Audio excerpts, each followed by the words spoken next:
প্রিয় ছাত্রছাত্রীরা, আজকে আমি তোমাদের কেবির মাধ্যমে মাধ্যমিক পরীক্ষার জন্য 2025 সালের মাধ্যমিক পরীক্ষার জন্য পশ্চাতের যে টেস্ট পেপার, সেই টেস্ট পেপারে যে সমস্ত প্রশ্নগুলো দেওয়া হয়েছে ইতিহাসের পেজ নম্বর 164-তে, সেখানে বিভাগ ক, খ এবং গ যে সমস্ত প্রশ্নগুলো আছে সেখানে এমসিকিউ এবং এমসিকিউ টেস্টের প্রশ্ন, অর্থাৎ 1 নম্বর এবং 2 নম্বর প্রশ্নের যে প্রশ্নগুলো আছে সেগুলো আমরা আলোচনা করবো আজকে এই ভিডিওর মাধ্যমে।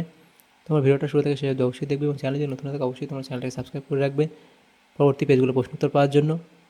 এবং এর আগের যে পেজগুলো ছিল সেগুলোর প্রশ্নোত্তর আমরা আলোচনা করে দিয়েছি, তোমার প্লেলিস্ট থেকে সেগুলো পেয়ে যাবে। অবশ্যই সেই প্রশ্নোত্তরগুলো তোমরা দেখে নিও।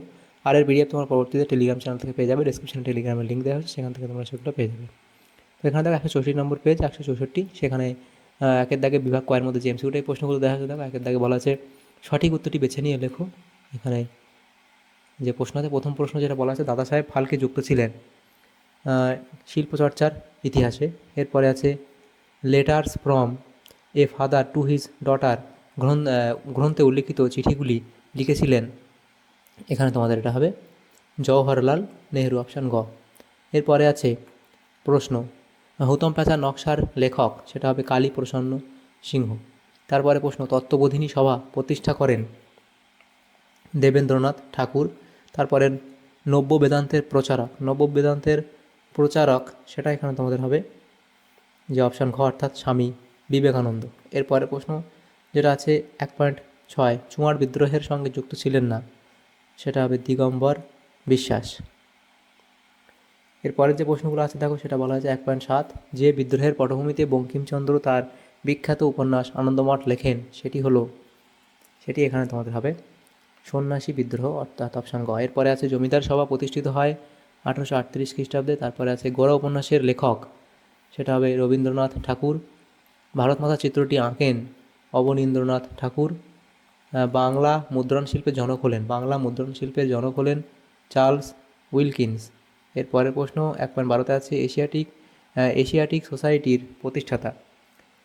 এশিয়াটিক সোসাইটির প্রতিষ্ঠাতা হচ্ছে এখানে হবে William Carey, William Jones, William Carey, Rajendralal Mitra এবং ঈশ্বরচন্দ্র বিদ্যাসাগর। তো এটা তোমাদের এখানে হবে উইলিয়াম জোন্স। এরপরে প্রশ্ন একা আন্দোলনের প্রধান নেতা ছিলেন এখানে তোমাদের হবে মাদারিপাশি। মাদারিপাশি হবে অপশান ক। একা আন্দোলনের ছিলেন মাদারিপাশি। 1.14 দাগের যে প্রশ্ন, সেখানে বলা হয়েছে যে মহিলারা বল্লভভাই প্যাটেলকে সর্দার অভিধায় অভিহিত করেন তারা এখানে কারা? চম্পারণের, খেড়ার, নাকি বারদৌলি, নাকি আহমেদাবাদের? সেটা হবে কি বারদৌলির, অপশান গ। এরপরে 1.15তে বলা হয়েছে যে পেজেন্টস অ্যান্ড ওয়ার্কস পার্টির সঙ্গে যুক্ত ছিলেন। এখানে তোমাদের 1.15 দাগে যে প্রশ্নটা, এটা তোমাদের সঠিক উত্তর হবে কবি নজরুল ইসলাম, অপশান গ। এরপরের যে প্রশ্ন আছে দেখো 1.16, সেখানে বলা হয়েছে বাংলার গভর্নর স্ট্যানলি জ্যাকসনকে লক্ষ্য করে গুলি ছোড়েন। এটা হবে বীণা দাস, অপশান গ। এরপরে আছে আজাদ হিন্দ ফৌজের নারী বিভাগের নাম একজনের প্রতি শ্রদ্ধা জানাতে রাখা হয়, তিনি কে? তিনি এখানে হবে যে রানী দুর্গাবতী, রানী শিরোমণি, রানী লক্ষ্মীবাই, নাকি রানী অল্লাবাই। তো এখানে তোমাদের হবে কি রানী লক্ষ্মীবাই, অর্থাৎ অপশান গ। এরপরে প্রশ্ন আছে যাদের বঙ্গভঙ্গ বিরোধী আন্দোলন থেকে দূরে রাখার জন্য কার্লাইল সার্কুলার জারি করা হয় তারা এখানে কারা? তারা হলো ছাত্ররা, অপশান ক। এরপরে আছে জুনাগড় ভারতের অন্তর্ভুক্ত হয় 1947 সালে, অপশান ক। এরপরের প্রশ্ন আছে রাজ্য পুনর্গঠন কমিশনের একজন সদস্য ছিলেন, সেটা হবে অপশান ক, অর্থাৎ ফজল আলী। এরপর বিভাগ ক্ষয়ের দাগে যে প্রশ্ন আছে দেখো, বলা আছে 2 দাগের নিচের প্রশ্নগুলো উত্তর দাও। প্রতিটি উপবিভাগ থেকে অন্তত একটি করে মোট 16টি প্রশ্ন উত্তর দিতে হবে। তো সেগুলো আছে উপবিভাগ 2.1, সেখানে বলা আছে দেখো একটি বাক্যে উত্তর দাও। প্রথম প্রশ্ন বলা হয়েছে কার বিরুদ্ধে রংপুরের কৃষকরা বিদ্রোহ করেন? এটা হবে দেবী সিংহ। নেক্সট প্রশ্ন ভারতে বাংলা অক্ষরে প্রথম মুদ্রিত বইটির নাম লেখো, সেটা হবে কৃপার শাস্ত্রের অর্থ। এরপরে প্রশ্ন বলা আছে কত খ্রিস্টাব্দে কলকাতা মেডিকেল কলেজ প্রতিষ্ঠিত হয়? এটা হবে 1836 খ্রিস্টাব্দে।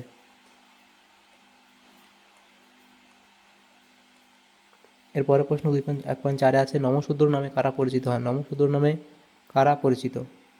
তাহলে এখানে তোমরা কী লিখবে? নমঃশূদ্র নামে কারা পরিচিত? সেটা হবে পূর্ব ও মধ্য বাংলার একটি অবর্ণ বাঙালি হিন্দু সম্প্রদায়। পূর্ব ও মধ্য বাংলার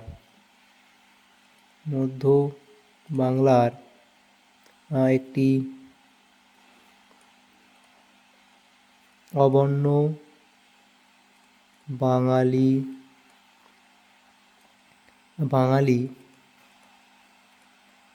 হিন্দু সম্প্রদায়।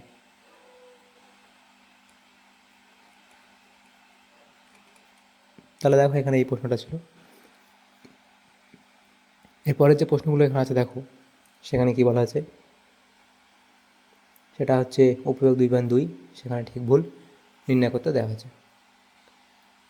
তো এখানে যে প্রথম প্রশ্নটা আছে রামমোহন রায়ের অনুগামীরা নব্যবঙ্গ নামে পরিচিত ছিলেন, এটা ভুল বলা আছে। নেক্সট প্রশ্ন উল ঘুলান শব্দের অর্থ সুশৃঙ্খল বিদ্রোহ, এটা এখানে ভুল বলা হয়েছে। নেক্সট প্রশ্ন সাঁওতাল বিদ্রোহের ফলে ব্রিটিশরা উপজাতিদের জন্য দক্ষিণ পশ্চিম সীমান্ত এজেন্সি নামে একটি ভূখণ্ড নির্দিষ্ট করে দেয়, এটা এখানে ভুল বলা আছে। নেক্সট প্রশ্ন মহাবিদ্রোহের একজন নেতা ছিলেন হায়দ্রাবাদের তৎকালীন নিজাম, এটা এখানে ভুল বলা হয়েছে।